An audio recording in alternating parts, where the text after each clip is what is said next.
Hey folks, Chris Lundy here with the Sawtooth Avalanche Center with your weekend update for January 22nd. If you're new to our weekend update product, the idea of this is to get you up to speed on what's happened over this past week. And of course, it's no substitute for the daily avalanche forecast, which you should check every day before heading into the backcountry at sawtoothavalanche.com. So what's happened this past week? The snowpack is finally getting a breather. In fact, I believe this was probably the slowest week we've had since it started snowing on December 11th. And, ever since then, we've been getting these storms, and every storm has been producing avalanche activity. But this week was a pretty slow week weather-wise. We had some relatively minor loading, just some skiffs and new snow and a little bit of wind. But this is really the first chance that snowpack has had to take a deep breath. We had a couple triggered avalanches that I'll talk about here in a minute. And basically we're left with a December persistent weak layer buried across our area 1 to 3+ feet deep. In the Banner Summit zone, we've shifted to a deep persistent slab problem. The weak layer there is fairly uniformly buried 3 or more feet deep. It's becoming more deep slab-like in areas where it's buried more than 2 feet deep. So when we say that, when we say deep slab-like, we mean that, as these layers get more deeply buried, they can be harder to trigger. They're insulated from our weight on the snowpack surface.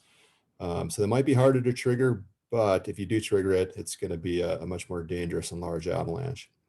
Seems like where it's around 2 feet deep, which is in much of the Galena Summit and Eastern Mountain Zone, maybe some of the Western Smokies and the Salmon headwaters behind Smiley Creek, where it's around 2 feet deep seems to be the sweet spot. That's where we saw the most avalanche activity. And that seems to be where people are still getting the signs of instability most frequently. So I just want to cover 3 triggered avalanches that have occurred since last weekend, since our last weekend update. Last Saturday, so almost a week ago, there was a remotely triggered slide from 200 feet away on Galena Summit, and it was about 2 feet deep. And this is pretty visible from the road if you've driven over Galena Summit recently. And it was on an east-southeast aspect at 8,800 feet. Another slide was reported in Pole Creek.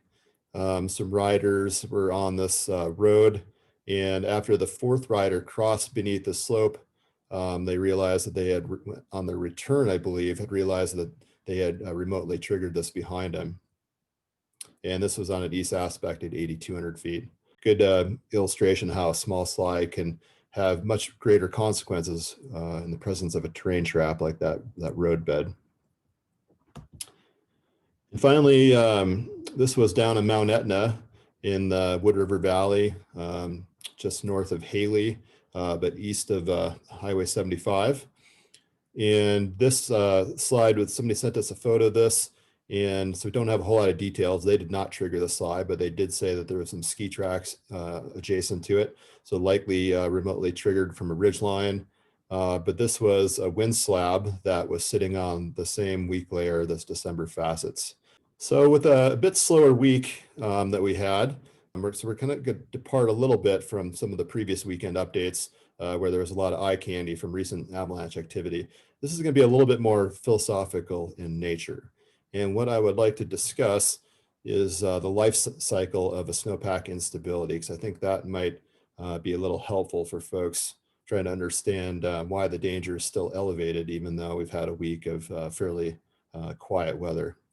So I'm going to throw a few graphs at you, and I apologize in advance, but I don't think they're too complicated. On one axis here, we have snowpack stability. So, and I realized as I'm saying this should actually be snowpack instability. So this is more dangerous as we go up here. And then on this axis, we have time. So a non-persistent instability, so say we get a big storm, there's no persistent weak layers in the snowpack, and it's just unstable just because we got a big load of snow. So this might be a storm slab problem. You can see that the danger goes up pretty quickly, and it might actually go up pretty high, but then with time it comes down pretty quickly. So this is pretty typical life cycle of a non-persistent instability. And we get those here from time to time, but we're definitely known for our weak layers here and our dealing with the persistent slab problems. So you can see the main difference here is that the avalanche danger can spike pretty quickly, and then it comes down much more slowly. So that's where the whole persistent terminology comes in. Now let's take it a step further and talk about a quote bad persistent weak layer, which is what we have this year. So here, the avalanche danger came up. This year it actually came up a little bit slowly since we had pretty slow incremental loading over the past month or more, and it's coming down very, very, very slowly. And there's a lot of uncertainty, especially as we get into this period where the avalanche danger has kind of peaked and now it's on its way down. So when we get a big storm on top of a persistent weak layer, there's less uncertainty. Like, when we get loading on top of a weak layer, we know it's going to be dangerous. And there gets to be more uncertainty after we reach that peak and start coming down the downside of the life cycle. And especially as we get further and further out from the peak avalanche danger, there's a lot more uncertainty. And that is kind of where we're at now. So that leads into the million-dollar question, is how do we reduce that uncertainty? So I'm going to kind of go through a few things here that we watch when we're trying to figure out if this bad persistent slab problem is beginning to improve. So the first thing we're looking for, and this is us as forecasters, but it certainly can be anybody that's out recreating in the backcountry. We want to see those signs of instability decrease. We want to stop hearing reports of collapsing and cracking of the snowpack, and we don't want to see recent avalanches. Cracking and collapsing, we have still been getting reports of collapsing, especially in the Galena Summit and Eastern Mountain Zone. So that hasn't quite stopped yet. But with this information, we can decrease that uncertainty a little bit once that stuff starts to improve. The next thing is simply time without loading. So we're going on, about a week without significant loading on the snowpack. And so that can help bring down the uncertainty some. Knowing the weak layer history is pretty helpful. That can reduce our uncertainty a bit more. And what I mean by that is knowing how that weak layer formed, watching what it did as it's been loaded throughout the course of the year.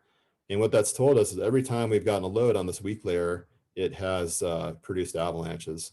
And back in early January, even several days after loading event, we were getting significant remote triggers of avalanches. So we know this is definitely a known offender that we're dealing with.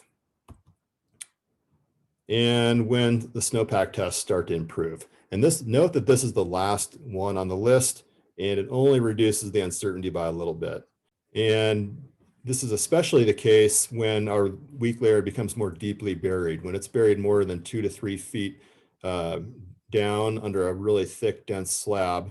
Those tests become a little less accurate and a little less trustworthy. And that's the case in, kind of the northern and western portion of our area.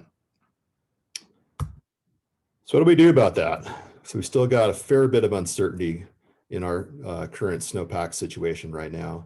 So how do we manage that? A lot of you have probably heard the old adage that if the snowpack is the problem, then terrain is the answer. So we manage that lingering uncertainty through our terrain selection. So what we can do is have a margin of error that's proportional to that uncertainty. So basically, a margin of error is like you kind of take your best guess at what terrain you think is appropriate for that day. And if we have a great deal of uncertainty, then we need to take a big step back from what we think we can get away with. And then also we want to consider the consequences of being wrong. And the consequences are, play a role in two ways. One, thinking about just the terrain consequences. Is there a terrain trap? Where is this going to take me if it slides? So managing our consequences that way, but also thinking about the consequences just due to the avalanche size. And there's, a big chunk of our area, our forecast area right now, where if you triggered a slide, it would be extremely dangerous just getting carried downhill by it. And in some cases, especially as you get further north and west in our forecast area, that it may be an unsurvivable avalanche. So really that's what we're left with is managing uncertainty by being more conservative with our terrain selection.